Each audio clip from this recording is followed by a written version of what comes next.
Between the turmoil of puberty and the decline of old age, the human body reaches its peak. In biological terms, as adults, we are the finished article. Now is the time when we begin to live our life rather than prepare for life. But there is something unique about the adult body which has made us the most powerful animal species on Earth. It has enabled us to rule the natural world. It has given us the flexibility to escape the confines of our planet, to venture out into space. We've even managed to explore inside our own bodies. Every day, doctors make repairs to our internal world.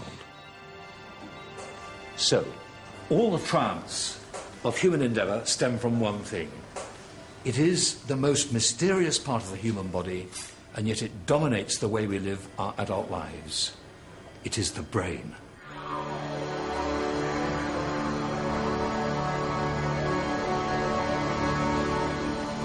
The human brain is a miracle of evolution. It's the most complicated object in the known universe. But to understand how it works, we really need to know how it evolved and where it came from.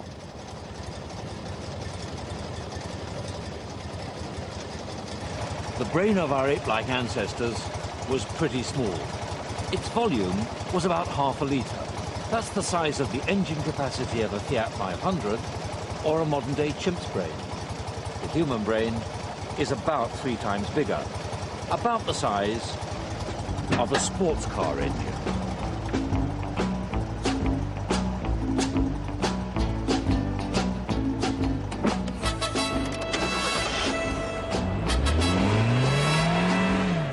As our ancient ancestors evolved, they had to learn ever more complicated skills. They needed bigger, better brains, brains that would be more powerful and more adaptable. It's difficult to get across how rapidly the human brain enlarged. From our ape-like ancestors to the bigger-brained humans was 2.5 million years. That may seem a long time, but in evolutionary terms, it's remarkably quick. The human brain was increasing by the equivalent of 150,000 nerve cells at each generation. But in nature, there's no such thing as a free lunch. Everything has its cost, and a bigger brain, like a bigger engine, is more expensive to run.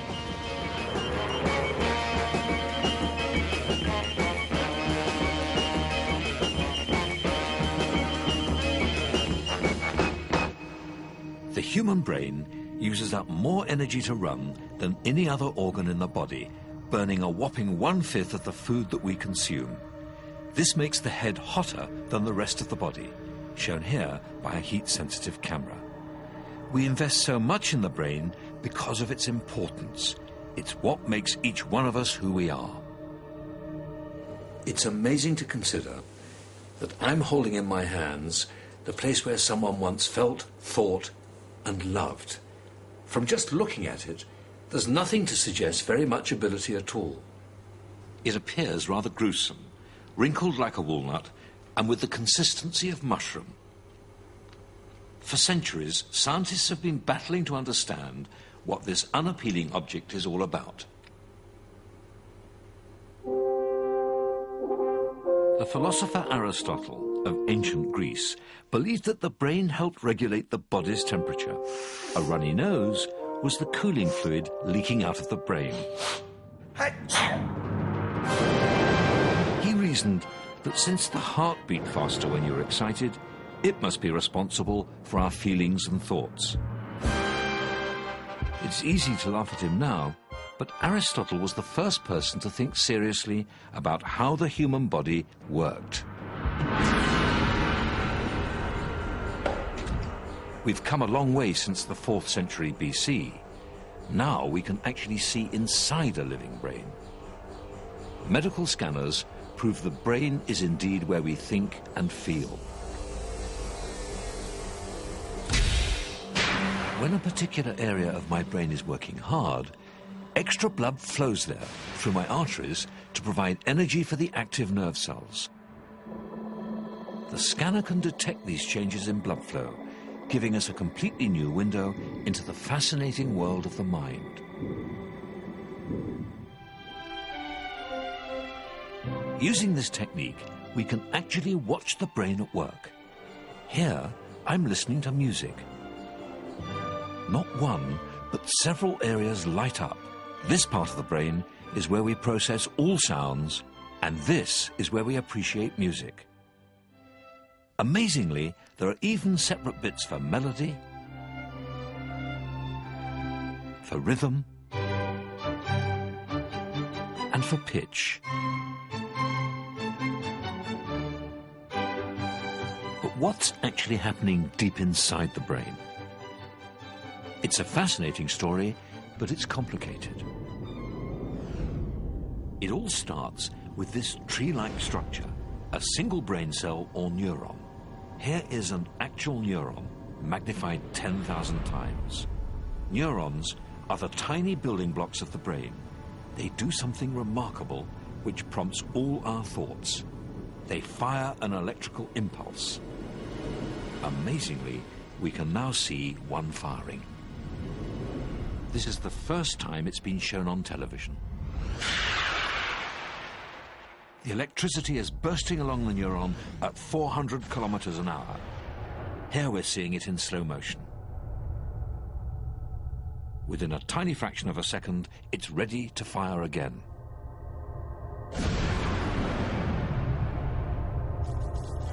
Your brain has a staggering 100 billion of these neurons.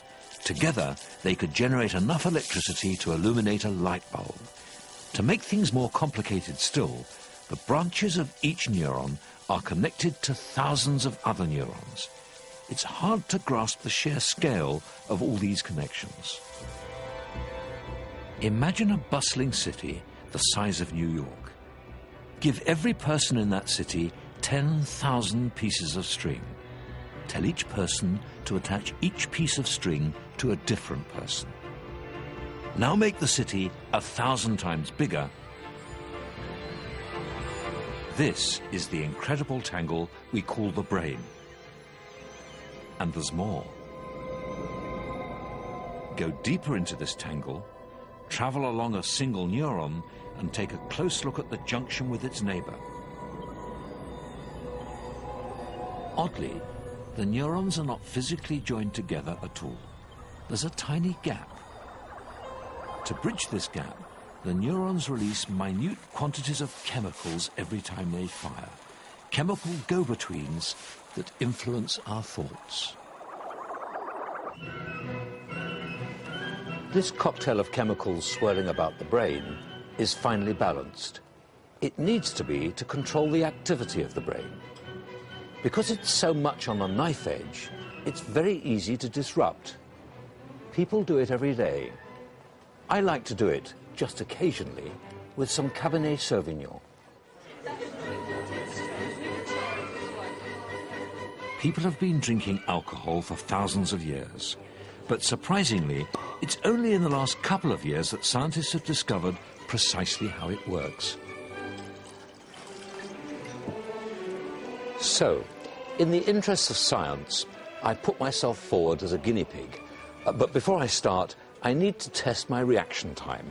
This little red light will come on, and I'll press the red button.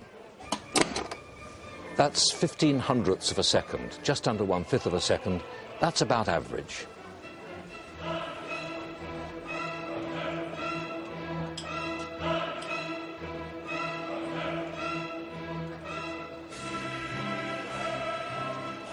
Well, I've now had 3 glasses. Unlike what most people think, it isn't actually the alcohol itself which makes you drunk. Rather, as soon as the alcohol enters your body, there are a cascade of chemical reactions, and it's the byproduct of one of these reactions, the fatty acid compounds, which actually make you drunk.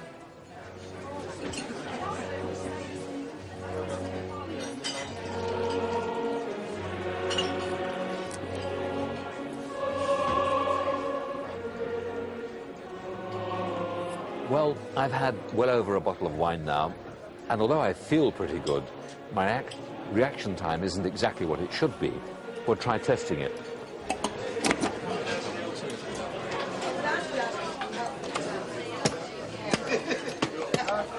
Well, it's about a quarter of a second slower than before.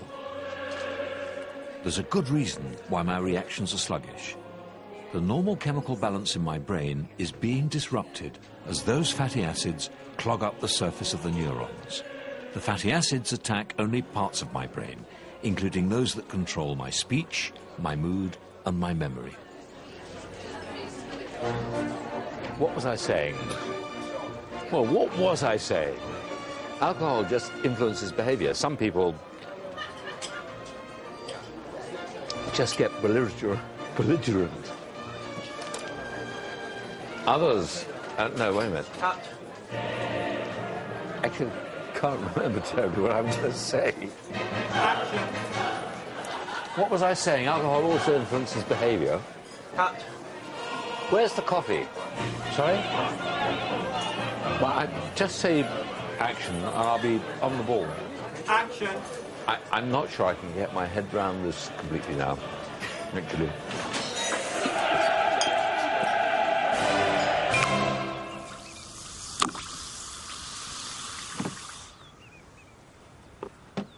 How can all my thoughts and behaviour come from a collection of chemicals and little neurons? Some people compare the brain to a computer, but I think it's much more like a termite mound. It's all to do with the whole thing being greater than the sum of its parts. A termite colony is extraordinary. It is as intricate and as complex as a city. It can dominate whole areas of the bush and wage war against other insects. Above all, it can build these stupendous structures with columns and buttresses and air conditioning ducts. So where is the knowledge for this incredible organization kept? Not in an individual worker termite. They are supremely dim, with a brain the size of a pinhead. Nor in the enormous, squirming, egg-producing queen. Her brain is even smaller than a worker's. No, the intricate behavior of the termite colony emerges from the collective effort of all the termites. Here a group of worker termites are constructing a new wall. Not a single one of them carries a blueprint for the wall, but working together it gets built. The termites send out chemical signals, and between them they pile up their tiny mouthfuls of mud. Clearly, the human brain is totally different from a termite mound. Both are composed of numerous building blocks, either neurons or termites. Each, when acting in harmony, is capable of extraordinary feats. It makes no sense to search for the root of knowledge in single neurons in the brain, or for that matter, in one termite in a colony. The success of both depends on many millions of simple units working together. So, it's teams of neurons acting in unison that give us all our skills. Each team, based in a particular region of the brain, takes on a different responsibility. From our most advanced human abilities, such as language and memory, to the more basic ones, like movement.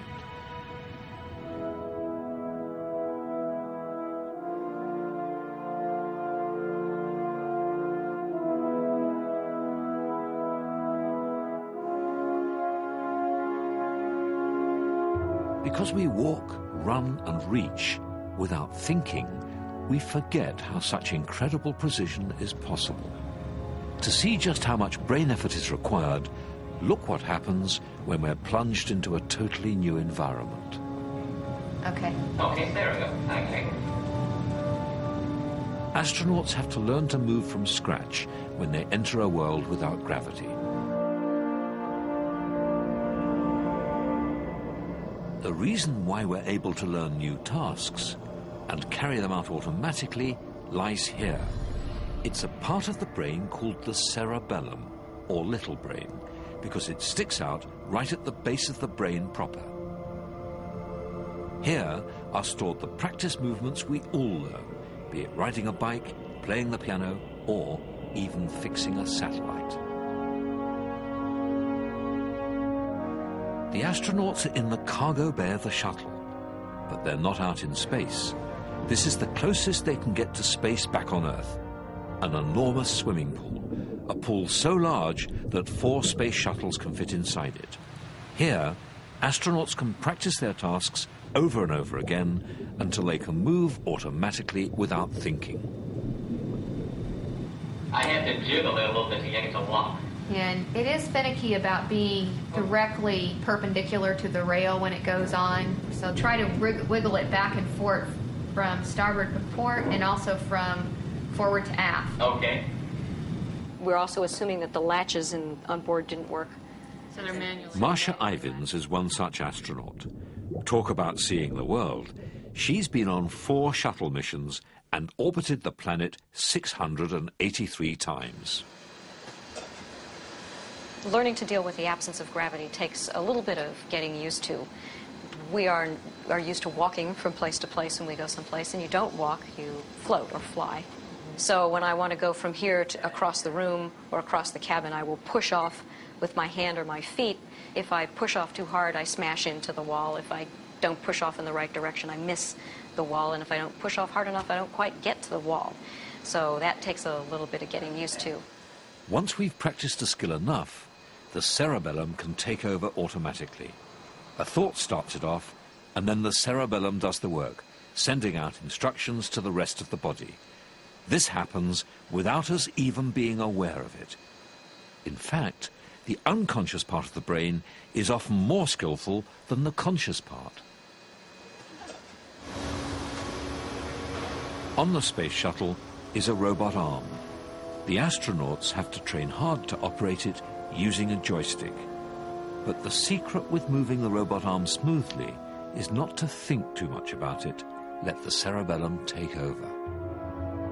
For me to learn to use the arm, it was difficult to think about moving each joint as I moved it. And finally, one instructor said, just do it. Just put your hands on the controls and move it. And I just did it. And I don't even know how that works, and it got there. And the more experience you get, the more rotations and translations you can make at the same time. And that's probably true of learning to use your hand. You know, when you reach for something, you make very complex motions with your arm, and that's probably as learned a response as it is learning to control the robot arm in here. The astronauts use the same mental equipment to control the robot arm as we first use as babies to control our flesh and blood arms.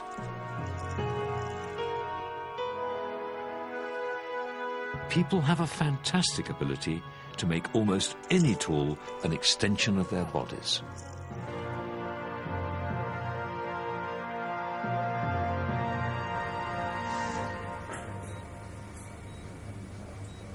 As an infertility doctor, I make full use of my cerebellum to perform keyhole surgery.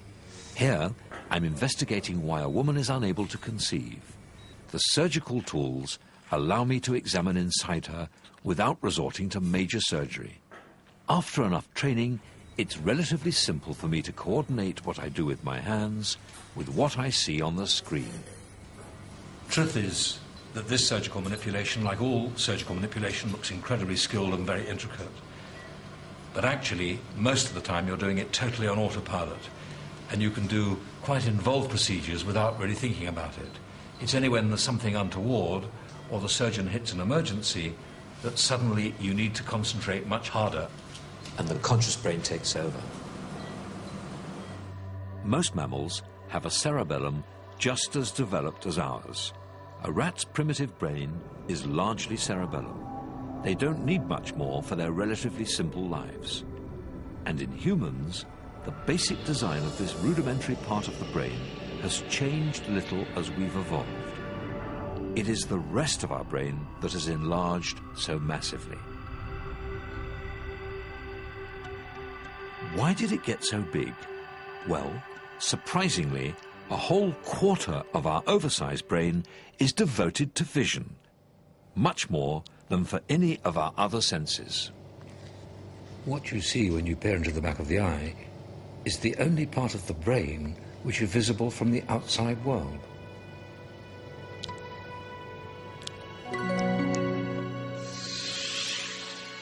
The optic nerve at the back of the eye is a direct extension of the brain.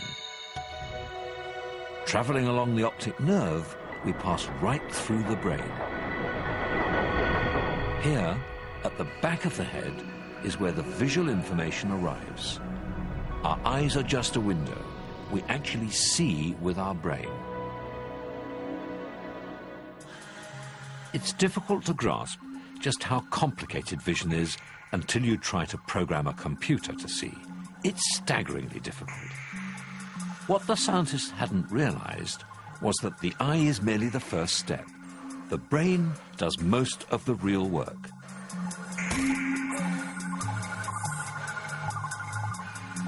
These robots have excellent cameras on board, but they lack the clout of the brain to make sense of what they see. This can be a handicap.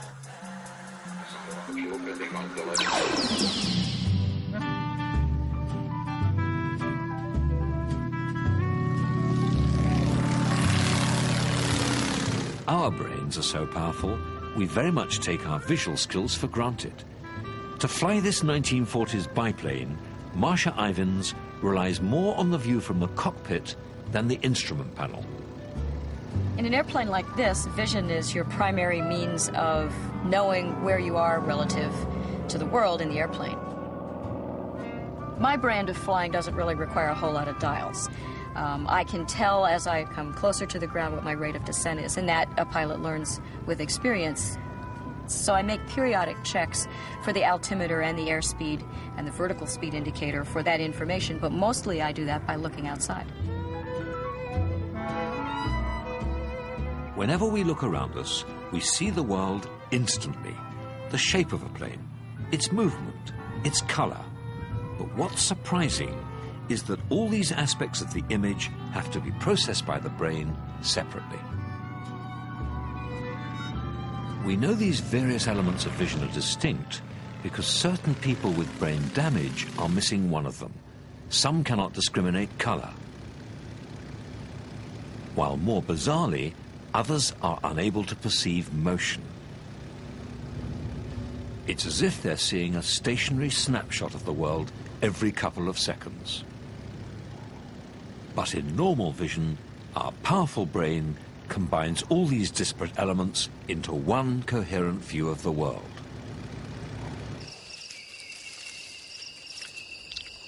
As the brain power of our ancestors increased, they not only observed the world, but also invented ways of shaping it. We can see this in action by looking at the tools that chimps make. The chimps from this group use an impressive 19 types of tool. Most of them are to get at food. Thin sticks help them catch ants and termites. Chimps even use stone anvils and wooden hammers to crush the shells of nuts.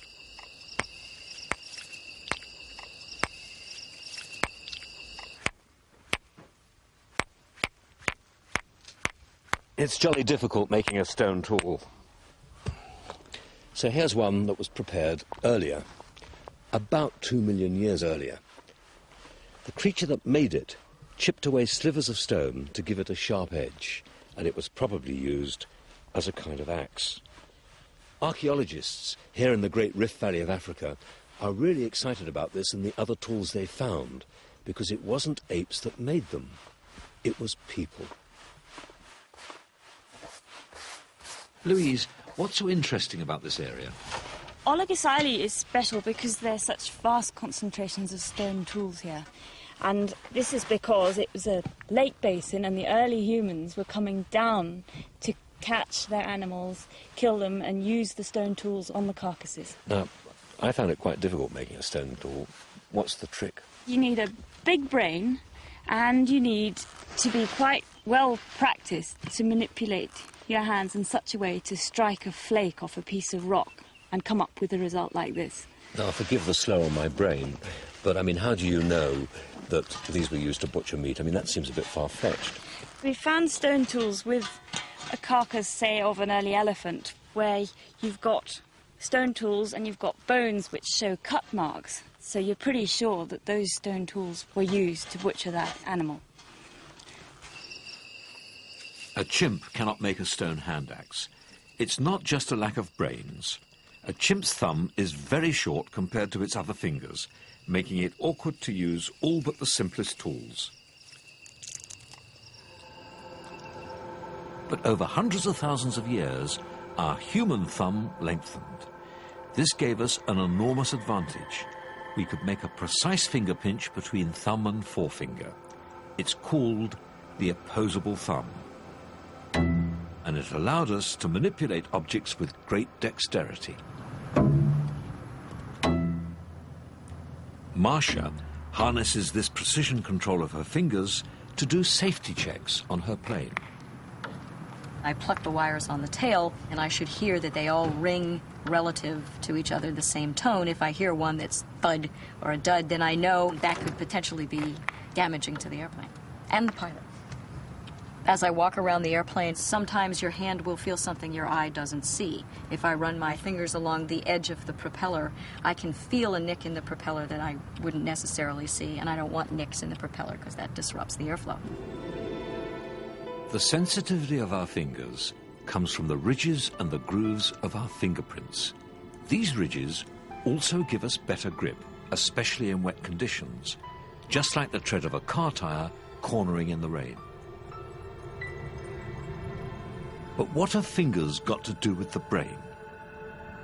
Well, throughout our evolution, developments of the brain and the body were constantly bouncing off one another. As one advanced, it drove the other forward, and so on. This positive feedback relied on a key turning point, one that other animals failed to make. Chimp hands aren't very dexterous because they do two contradictory jobs with them. They hold things, but they also walk on their hands. So their hands are a compromise. Not bad for knuckle walking, but not so good for creating tools. Human hands excelled at creating tools and manipulating objects because they were largely dedicated to just one activity. Unlike chimps, we did this. We stood up on our hind limbs. This crucial advance happened over 3.5 million years ago. Standing up gave our hands enormous freedom and boosted our brain power dramatically. We never looked back.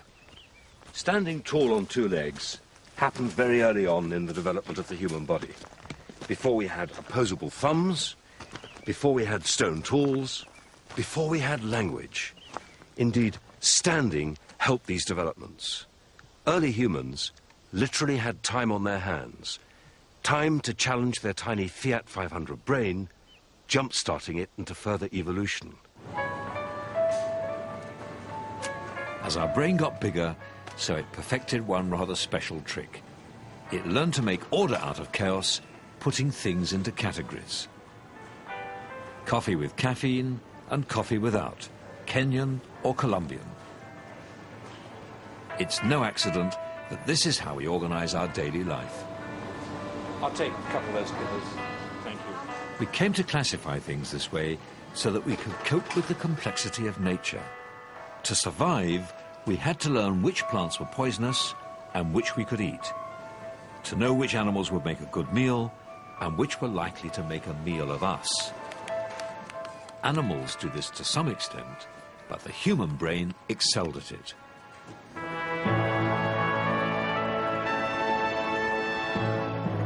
We still use this skill in city life, but out in the natural world, you can witness it the way it was originally deployed.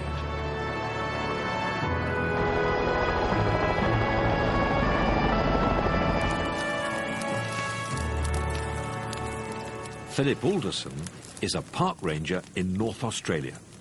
Forest fires sweep the park in the dry season, and Philip lights small controlled fires to burn up dry tinder and stop the spread of a bigger fire that's approaching. It's called backburning, a technique Aboriginal people have been using with great success for thousands of years.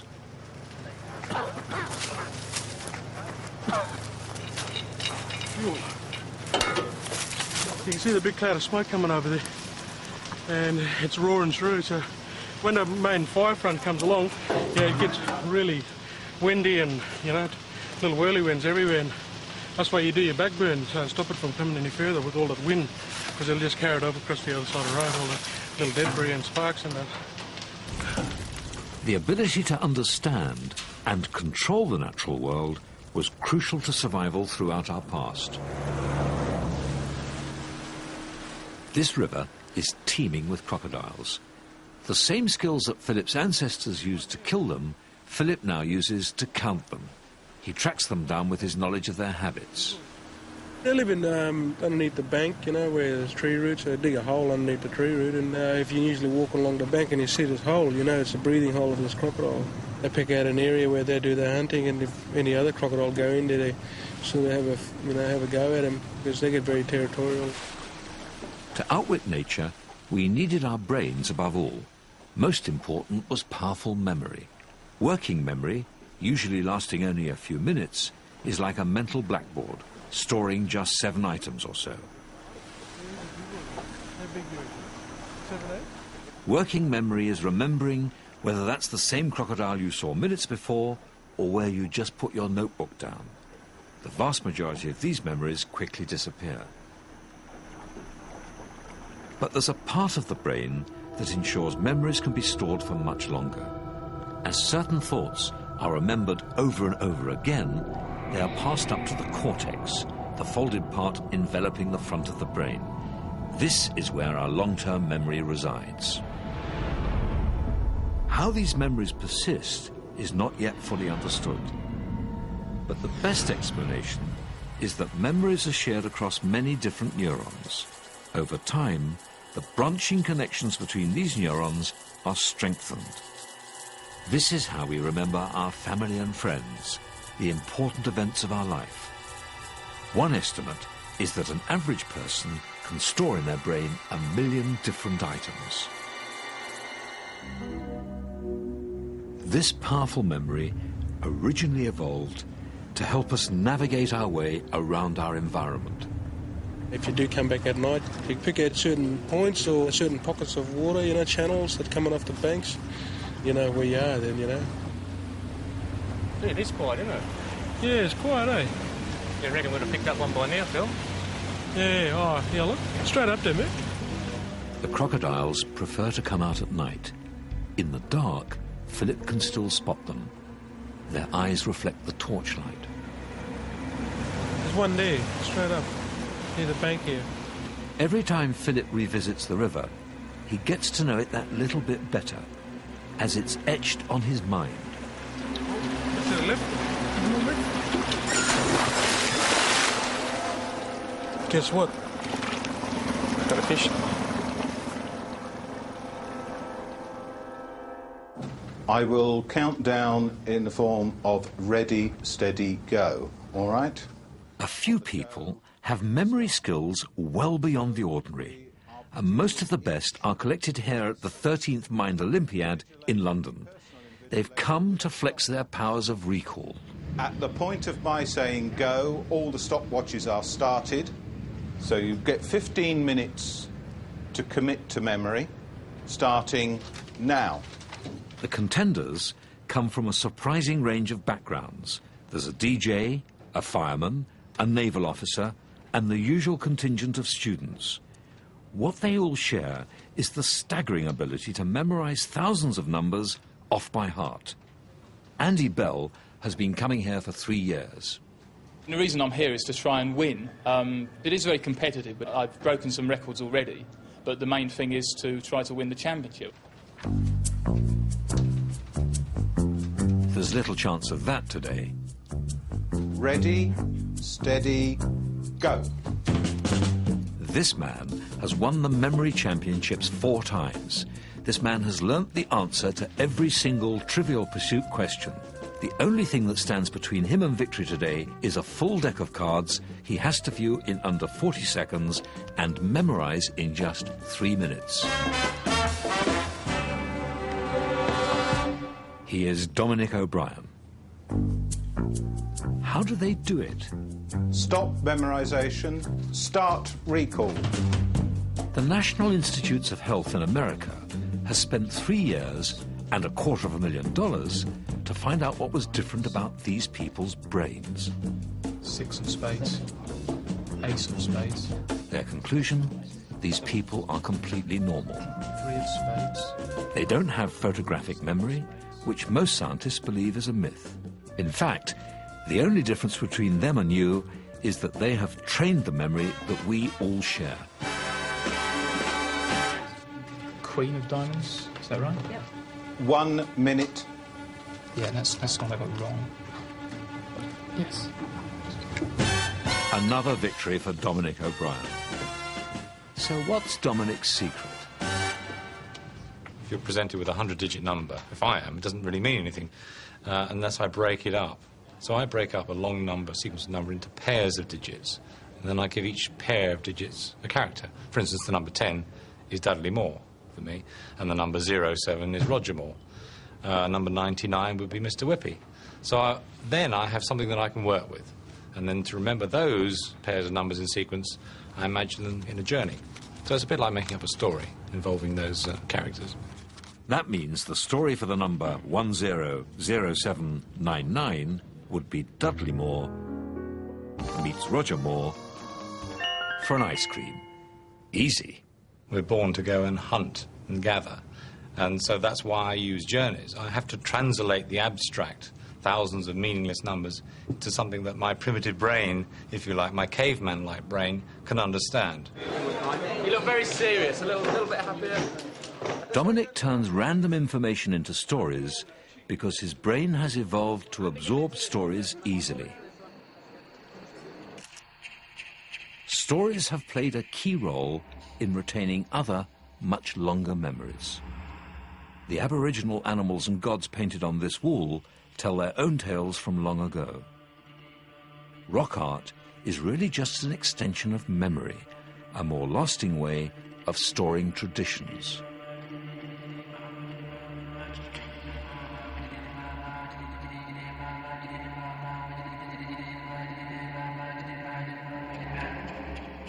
Big red kangaroo on the top there. The San Barramundi, this one here. Perch, another one. If you first went out and you hunted your first fish, they paint it up on a wall for you, you know. So everyone can come and have a look, you know, what type of fish it was. And a lot of these paintings are 20,000 to 40,000 year old paintings, and you could still see it. It was like almost painted yesterday. You find them down here, sinking the hole, eh? Parents teaching their children is another way of passing information down the generations. Philip shows his son how to find the turtles that live in the mud. How do you know? Remember the hollow sound? Hollow one, like rock.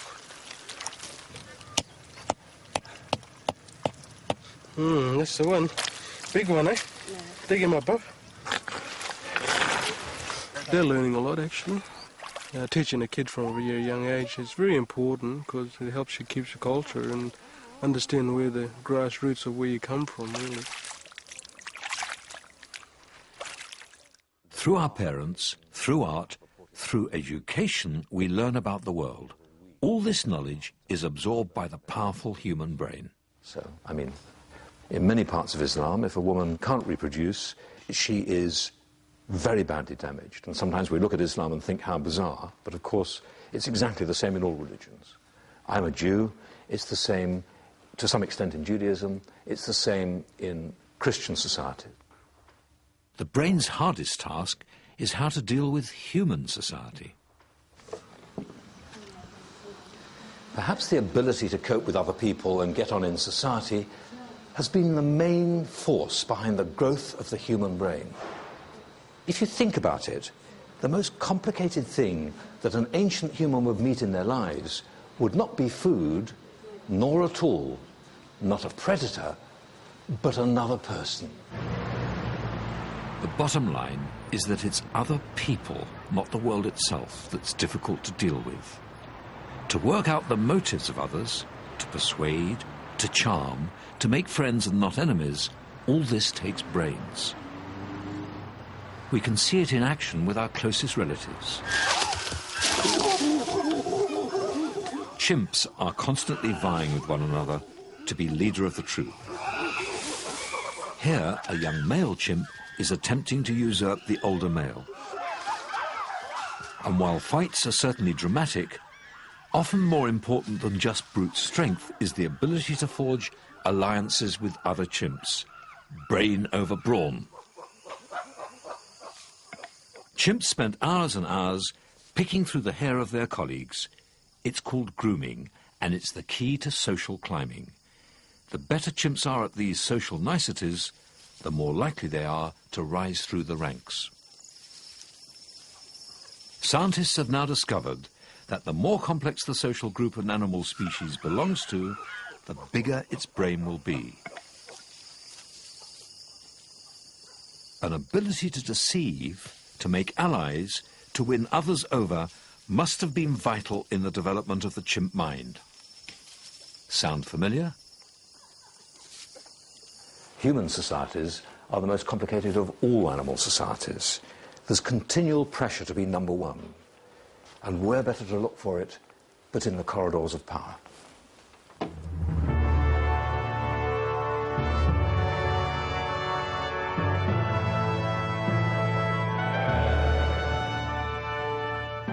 While the ceremony of parliamentary life looks rather splendid, it's the jostling that goes on behind the scenes that is often more important. Politicians huddle together in conspiratorial whispers. Deals are made and broken.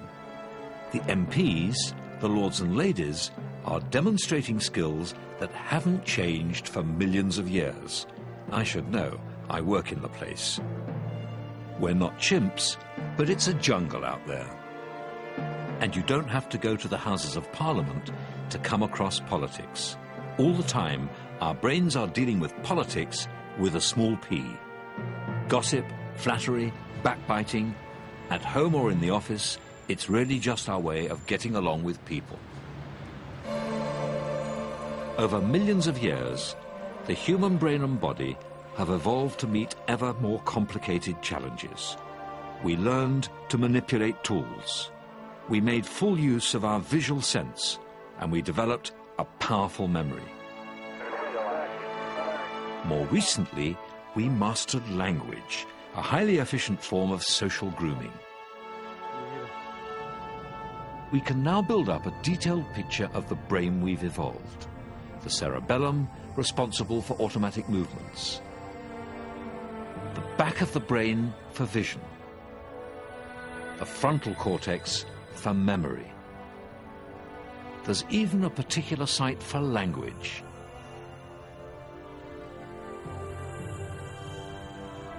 But there's still something missing from this map. It's the mysterious thing that makes you who you are and me who I am. Scientists call it consciousness.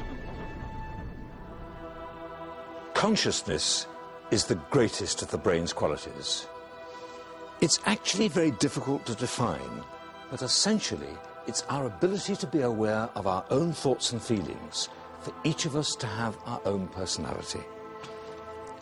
Without consciousness, we'd be little more than robots, trundling through the motions of life. Consciousness allows us to appreciate the greater things in life: love, art, science, and religion. Consciousness makes our brain more than just a collection of little grey cells and electricity. It's what makes us truly human. As a subject, consciousness is extremely difficult to study. But a series of extraordinary surgical operations have revealed some startling new facts. This rather sad story began in the 1960s. Brain surgeons, desperate to treat their severely epileptic patients, pioneered an operation to try and control epileptic fits. Good. Okay, Dave, I'm going to start to divide the corpus callosum. This dramatic surgery involved slicing the brain right down the middle. They hoped to restrict future fits to one side of the brain only. It was a radical approach, but the patients had such severe epilepsy, this was their last hope. The operation usually worked, but it had some unfortunate side effects in a few patients. Vicky is one such patient. Afterwards, scientists discovered that the surgery appeared to give her two independent minds, each controlling one half of her body. It became apparent even when Vicky got dressed. I knew what I wanted to wear, and I would open up my closet, and a couple times one hand would like get ready to take it out, but my other hand would like just take control. And a couple times I had a pair of shorts on, and then I find myself putting another pair of shorts on top of a pair I already had on, and which I knew was wrong. I wouldn't go out the house that way. Each of her hands is obeying one half of her brain. It's as if her consciousness has been split in half. Two minds in her one brain. This is extraordinary. If our consciousness is located in just one side of the brain, it can never be separated into two in the way that it is for Vicky. So I cannot point at one part of my brain and say that is where I reside. Put simply, consciousness is part of the whole brain.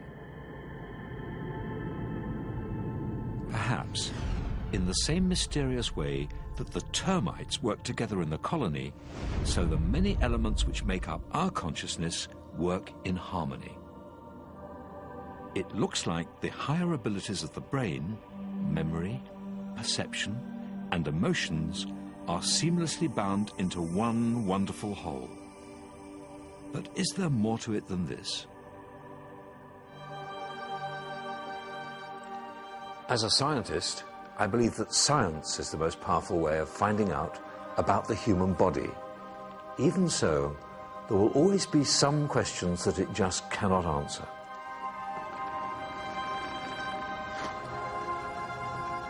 As a religious person, I believe that much of what makes us human will forever remain mysterious, even spiritual. I call it the soul.